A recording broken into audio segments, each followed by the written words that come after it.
Exam period आने लगता है, टेंशन पीरियड भी शुरू हो जाता है, तनाव बच्चों में बढ़ने लगता है, एग्ज़ाम का नाम सुनते ही एग्ज़ाम फियर भी बढ़ने लगता है।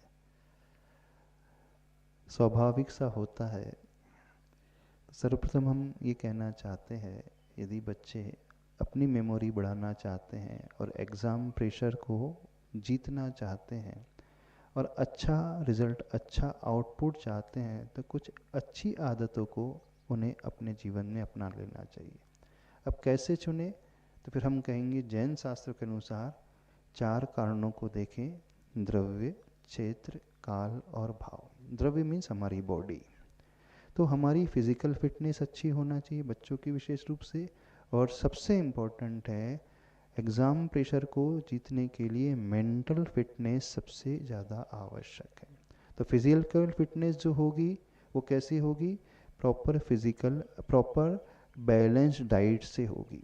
बाल्य अवस्था में अथवा हमारे ब्रेन पावर को बढ़ाने के लिए, हमारे ब्रेन के लिए 2 चीज़ों की सबसे ज़्यादा आवश्यकता होती है, एक ऑक्सीजन की और एक उसमें स्नेहिलता की। तो जो हमें गाय के घी से मिलता है, और ऑक्सीजन की पूर्ति होती है जब हम प्राणायाम और योगासन करने लगते हैं और हम फिजिकल एक्टिविटीज़, एक्सरसाइज आदि करना शुरू कर देते हैं, तो हमारे ब्रेन के नर्वस सिस्टम में ऑक्सीजन प्रॉपर तरीके से पहुंचने लगती है। और इस बॉडी को जब हम हाइड्रेट बना करके रखते हैं, यानी जल की मात्रा इसमें हमेशा पूर्ण रखते हैं, तो हमारे शरीर में ऑक्सीजन का निर्माण भी अच्छा होता है। हाइड्रेशन से शरीर के इंटरनल पार्ट जो हैं बहुत अच्छे से बने हुए रहते हैं। और दूध का, गाय का दूध का सेवन बच्चों को अवश्य करना चाहिए, गाय के घी के साथ। प्राणायाम अवश्य करना चाहिए और एक्सरसाइज अवश्य करना चाहिए। प्रॉपर बॉडी को, फिजिकल फिटनेस को बनाने के लिए और हमारी बोन्स के रिपेयर्स के लिए, टिश्यू के जो डैमेज हो जाते हैं उनके रिपेयर के लिए, कोशिकाओं को मजबूत बनाने के लिए और मेमोरी पावर बढ़ाने के लिए प्रॉपर नींद होना बहुत आवश्यक है। एग्ज़ाम पीरियड आते ही एक सबसे बड़ी गलती बच्चे लोग ये करने लगते हैं कि अब वो नींद में कमी लाने लगते हैं। मेडिकल साइंस ये कहता है कि जो व्यक्ति 7 से 8 घंटे नींद सही तरीके से लेता है, तो उसका सबसे बड़ा लाभ होता है, उसके ब्रेन्स के जो नर्वस सिस्टम है वो बहुत अच्छे से मजबूत होने लगते हैं। जब हम प्रॉपर नींद लेते हैं तो हमारे ब्रेन का अमिगडाला जो पोर्शन होता है, जो हमारा मेमोरी रिटेन करने वाला अथवा मेमोरी को बढ़ाने वाला होता है, उसे प्रॉपर रेस्ट मिलता है। जब प्रॉपर आराम मिलता है तो वह हमारे कई मेम्ब्रेन्स हैं, सेल्स हैं, कोशिकाएं हैं, टिश्यूज़ हैं, उनको रिपेयर अकेले ही नहीं करता है बल्कि उसकी स्ट्रेंथ को भी बहुत मजबूत बनाता है। और जहाँ स्ट्रेंथ उसकी मजबूत रहेगी तो वो रिज़ल्ट बहुत अच्छा निकल करके आएगा। तो अपनी इस फिज़िकल फिटनेस के लिए सही नींद, सही आहार, सही पानी, सही क्वांटिटी में पानी, और एक सबसे बड़ा मंत्र बता रहे हैं अपनी मेमोरी को बढ़ाने के लिए। जब हम शांति से बैठ कर के गहरी सांस लेकर के ओम बीजाक्षर की चैंटिंग करने लगते हैं, तो ओम का बार बार उच्चारण करने से हमारी मेमोरी धीरे धीरे बढ़ने लगती है। क्योंकि ओम के साथ आते ही हमारी शरीर की जो एक्टिविटी तेजी से हो रही थी बहुत नॉर्मल स्पीड में होने लगती है। पैरासिम्पैथिक नर्वस सिस्टम में हम आने लगते हैं। इससे हमारी वेगस नर्व जो है एक्टिवेट होने लगती है, और वेगस नर्वस सिस्टम एक्टिवेट होता है वो राइट फ्रॉम ब्रेन टू हमारी टोस तक जो नर्व जाती है, वो सबसे महत्वपूर्ण नर्व होती है हमारी पूरी बॉडी को मेंटेन करने के लिए, बॉडी के हर पार्ट के सेंसर को एक्टिवेट करने के लिए। तो वो मेडिटेशन से, ध्यान से और मंत्र विशेष के उच्चारण से सबसे ज़्यादा एक्टिव हो जाती है। ये जब सिस्टम एक्टिवेट होता है, पैरासिम्पैथेटिक नर्वस सिस्टम, तो एक प्रकार से रेस्ट और डाइजेस्ट मोड में आ जाता है। क्या अर्थ होता है? जो हम भोजन करते हैं उसे अच्छे तरीके से पचाता है, और जो हमारे बॉडी के सेल्स के लिए रेस्ट की, आराम की आवश्यकता होती है, जिससे हमारे टिश्यूज रिपेयर होते हैं, वो सबसे महत्वपूर्ण होता है। तो वो बहुत पीसफुल और कामनेस हमें मेंटेन करके रखता है। और जब ऐसी स्थिति हमारी मानसिक दशा की होती है, तो उस समय हम पढ़ने के लिए बैठेंगे तो रिजल्ट बहुत अच्छा निकल कर के आएगा। उससे ग्रास्पिंग पावर बढ़ेगा और रिटेंशन पावर बच्चों का बहुत अच्छे से बढ़ेगा। तो ये अपने शरीर के लिए।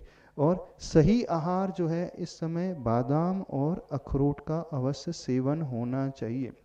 इससे हमारे शरीर के लिए, और फ्लैक्स सीड्स जो होते हैं ना, अलसी के, जवस के बीजे जो होते हैं, अथवा सूरजमुखी के जीव हैं, पम्पकिन्स के जो सीड्स हैं, इनका जो सेवन करेगा ये बहुत अच्छे से हेल्पफुल होते हैं। दूसरा फैक्टर आता है क्षेत्र का। जहाँ स्टडी कर रहे हैं वो क्षेत्र पॉजिटिव वाइब्रेशन को लिए हुए हो, उस क्षेत्र में, उस स्टडी रूम में किसी प्रकार की गंदगी ना हो। जब आप बैठ रहे हैं, जिस टेबल में बैठ करके हैं, तो पीला रंग सामने हो, पीली पेंसिल्स का प्रयोग आप कर सकते हैं उससे। और ये हो गए क्षेत्र की शुद्धि सही तरीके से बना करके रखना। तीसरा फैक्टर आता है काल की शुद्धि। काल की शुद्धि मतलब उस टाइम पीरियड में पढ़ना जब हमारे लिए सबसे ज़्यादा प्रोडक्टिव रिजल्ट निकल करके आता है। जो पित्त प्रकृति, जो कफ प्रकृति वाले होते हैं, उनके लिए सवेरे प्रातः काल करके उठ करके याद करने के लिए सबसे उपयुक्त समय होता है। उस समय कंठस्थ बहुत जल्दी हो जाएगा। जिनकी पित्त प्रकृति प्रधान होती है उनके लिए दोपहर का समय सबसे अच्छा होता है, और जिनकी वात प्रकृति होती है उनके लिए संध्या काल का समय होता है। दिन में 4 ऐसे 12 प्रहर होते, 4 प्रहर, 4 घंटे का एक प्रहर, फिर 4 घंटे का दूसरा, फिर 4 घंटे का तीसरा प्रहर। तो जो प्रथम प्रहर होता है वहाँ कफ की प्रधानता होती है, दूसरा प्रहर पित्त की, और तीसरा प्रहर ने उस समय संध्या काल के समय वात की प्रधानता होती है। फिर उसके बाद जैसे ही सूर्यास्त होता है उसके बाद पुनः कफ प्रकृति, फिर पुनः पित्त प्रकृति मिडनाइट में, फिर पुनः वात प्रकृति हो जाती है। तो याद करने के लिए कफ प्रकृति या अथवा वो टाइम पीरियड, एनालिटिकल जब हमें कुछ एक्सरसाइज करना हो, लॉजिकल रीजनिंग करना हो, कुछ चिंतन मंथन विशेष करना हो, मैथमेटिक्स को क्वेश्चन को सॉल्व करना है, वो दोपहर के समय। और जब हमें रिलैक्स करना है अथवा दर्शन शास्त्र के विषय पढ़ना है तो वात प्रकृति की प्रधानता में होना चाहिए। तो उस काल का समय देखना चाहिए। और कहा जाता है ब्रह्म मुहूर्त में उठ करके पढ़ोगे, जैसे हम फ्रेश सो कर के उठते हैं तो उस समय हमारी एनर्जी सबसे ज़्यादा पीक पे होती है। तो वो पीक वाली एनर्जी पीरियड में आउटपुट बहुत अच्छा निकल करके आता है। चौथा फैक्टर आ गया भाव का फैक्टर। भाव मीन्स हम किस तरीके से पढ़ रहे हैं। नॉन स्टॉप लगातार 4 घंटे या 6 घंटे पढ़ोगे तो रिजल्ट सही निकल करके नहीं आएगा।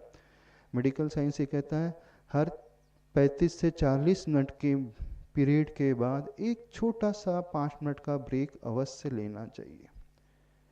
कुछ बच्चे होते हैं लगातार घंटों बैठ करके पढ़ते रहते हैं, समय तो बहुत देते हैं पर रिजल्ट कुछ नहीं निकलते आता, क्योंकि कोई भी गाड़ी लगातार चलाओगे तो उसका इंजन गर्म होता है। ऐसे ही 40 मिनट के बाद इस बॉडी के लिए, इस ब्रेन को थोड़ा सा 5 मिनट का रेस्ट। तो रेस्ट में क्या करना है? रेस्ट में ऐसा नहीं कि मोबाइल खोलकर देखने लगे। रेस्ट में कुछ नेचर में जाना, थोड़ा सा टहल लेना, हल्की लाइट एक्सरसाइज, स्ट्रेचिंग जैसी एक्स्ट्रा एक्सरसाइज, अथवा 5 मिनट का ओम का उच्चारण करते हुए मेडिटेशन करना।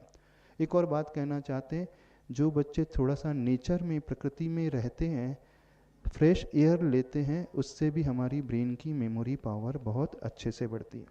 तो इस हिसाब से अपने भावों को देखते हुए दूसरी बात कहना चाहते हैं, अपने भाव पक्ष में फियर अपने मन से निकाल करके पढ़ाई करना चाहिए।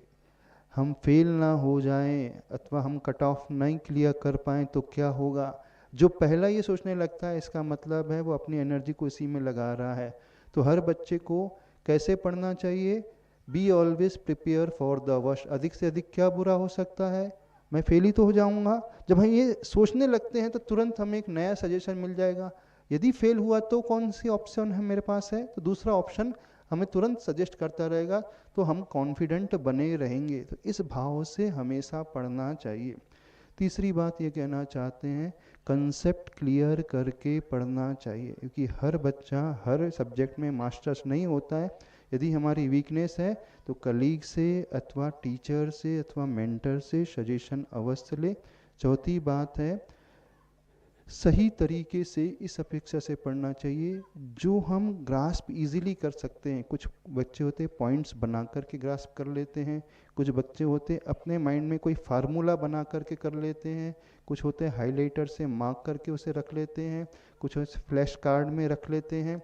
तो जो सूटेबल हमारे लिए हो उस तरीके को अपना करके पढ़ाई करना चाहिए। अब नोट्स बहुत बड़े बड़े होते, पूरी तो याद नहीं होंगे, पॉइंटर्स बना करके रखोगे तो बहुत अच्छे से याद होगा। और एक विशेष बात, जो सब्जेक्ट सबसे वीक है उसमें थोड़ा सा अधिक डिवोशन, थोड़ा सा अधिक स्मार्ट वर्क होना चाहिए।